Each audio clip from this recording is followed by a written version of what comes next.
Hey friends, this is Waylon, and I am going to have a conversation with a very special, wonderful guest about Buddhism and how it informs our relationships, his views on relationships, loneliness, making friends with ourselves. It's one of my favorite topics. I wrote a whole book about this stuff. And it's not just a philosophy, just to be clear. It is a wisdom or a way of life, so it can be super helpful. Hey, you. Hey there. How are you?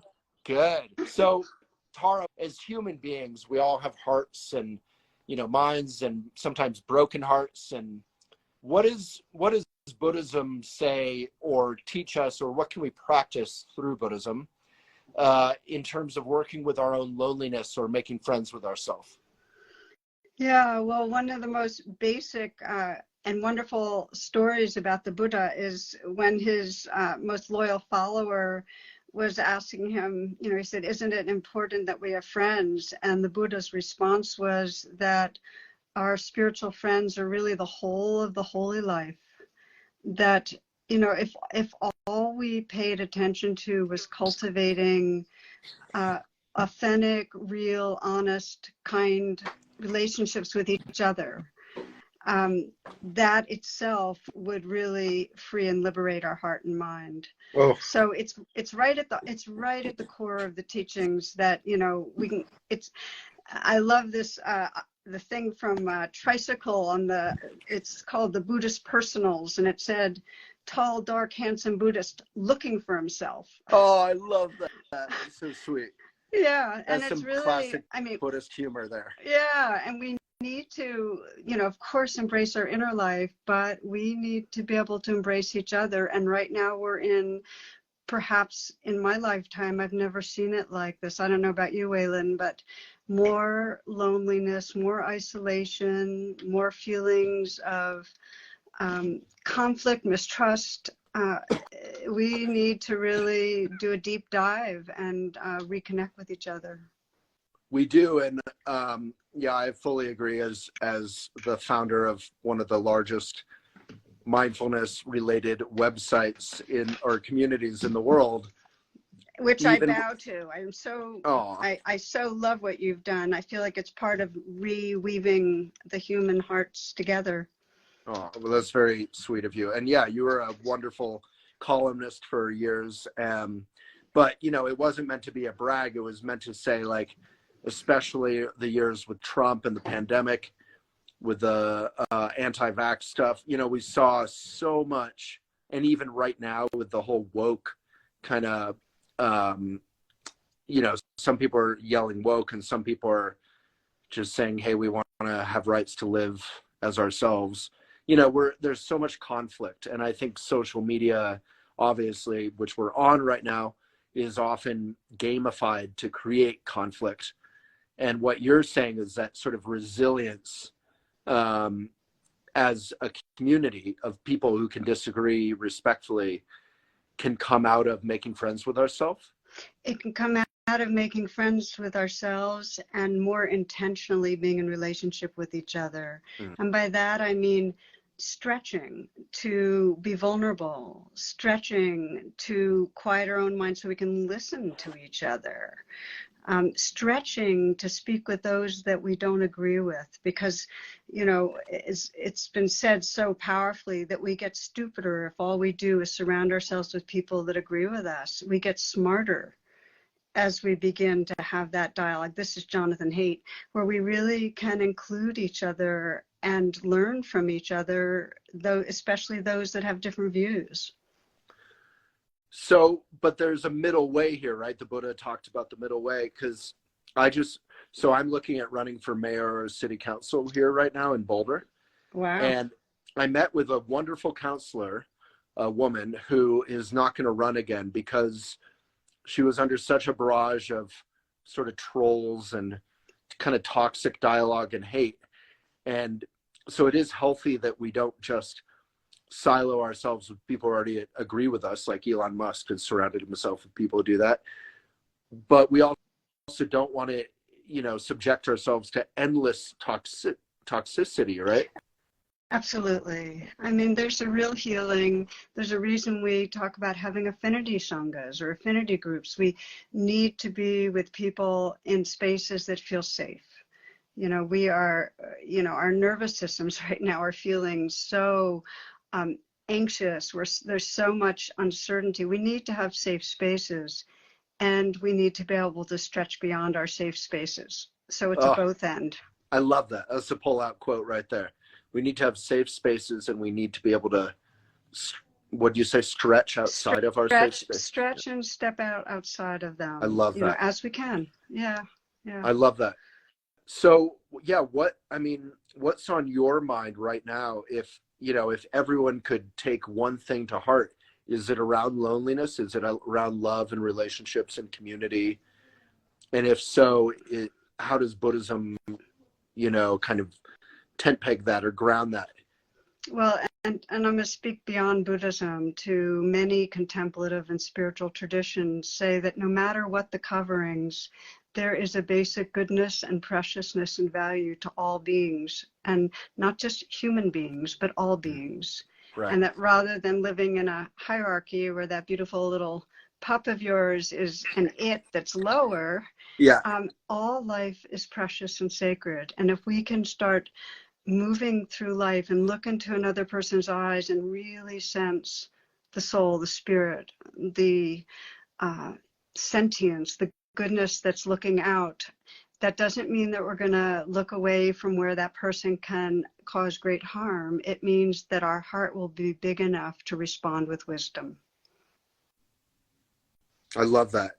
I mean, that's such a fundamental, I feel like that's where Buddhism, I grew up in the Trungpa Rinpoche's Buddhist community, is such a powerful thing as it gets me again and again through meditation and the teachings beneath the waves of as John Stewart calls it, like conflictination or whatever, something Right. like that.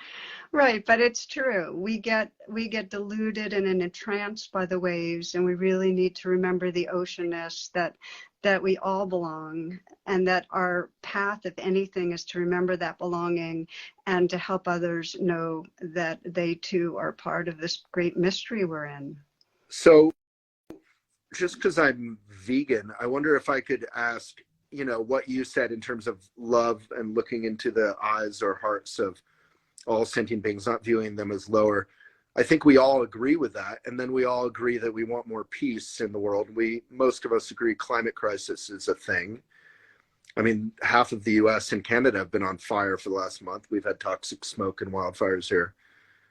But then you talk about specific issues like being vegan and not torturing and killing animals, and suddenly everyone disagrees. So how do you kind of take Buddhism off the, like with Sean Corn in the yoga world, we talk about taking yoga off the mat.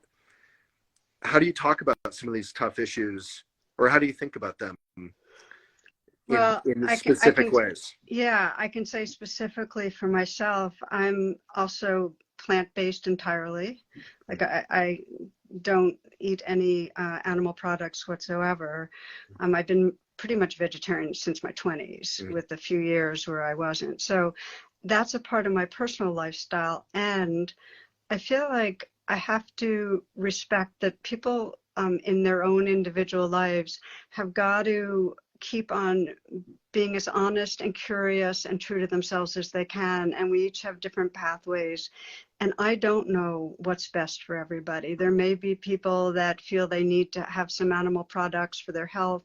There may be many, many other reasons. For some cultures, it's a part of an indigenous culture to be in relationship with animals in a way that's respectful and does eat them. But I would say that the truth is, for most of the developed and developing world, 98% of all animal products comes through factory farms and involves humongous degree of cruelty. And my prayer is that just as humans are beginning to wake up to the incongruity and horror of slavery, that we'll see, and I think this is going to happen in the next 10, 20 years, that the cruelty we inflict on non-human animals is horrific and terrible. Beautifully said. Yeah, I mean, there's this fellow on Instagram who I love, Earthling Ed, who talks about a lot of these issues in a very loving, peaceful way, and I think that can get lost when we start talking about, I also think about peace, um, between political parties and, between nations. We're seeing a lot of war in our world as well. And, often we focus on how the conflict and the pain, but, as everyone loves seeing a little shot of my puppy, right? Like when we are kind to one another, everything's cute and beautiful and fun. So there's a huge upside if we can kind of be kinder to Mother Earth and our planet and to our animal friends and to one another. The upside is really cute and fun. It's cute and fun. And another word on plant-based eating is that it does not serve the cause of kindness, peace, and so on to be judgmental of those that are doing it a different way. There's a real difference between kind of a discerning wisdom and that kind of aversive judgment that creates division. And so I talk a lot about plant-based eating, and I'm trying more and more to be able to bring it more as an inquiry and not as a judgment that will then create defensiveness and distance. And I think that's really important. I think it's a good approach. I mean, just personally, I feel like, and I'm Buddhist as well, we're very clear about abuse, animal cruelty, abusing others, sexual assault, the Me Too movement. And then we're incredibly kind of like, what do you call it? Careful or polite around issues around diet. And, when it comes, like you said, 99.9%, I would go that far, of what we're eating or drinking in places are not from small farms, which also can involve a lot of cruelty. And, it's heating up our world. So if we even just care about humans and all future generations, I actually feel like it's sort of urgent. And I don't know that being a jerk is helpful. I agree with you there. But I also feel like, if someone abused or was cruel, let alone killed my dog, there would be consequences. And when it comes down to it, for anyone who's been to an animal sanctuary, cows are like big dogs. They love to cuddle. They have deep feelings of friendship and affection. So I don't want to get lost in that, conversation, but it's beautiful that your approach is beautiful and your, awareness around that. And I think for all of us, it can be something we can look at. I had no intention to become vegan. I just wanted to be responsible and ethical, Yeah. As people do, and I know this for myself, I just feel more aligned with my heart. I feel like my heart's more awake.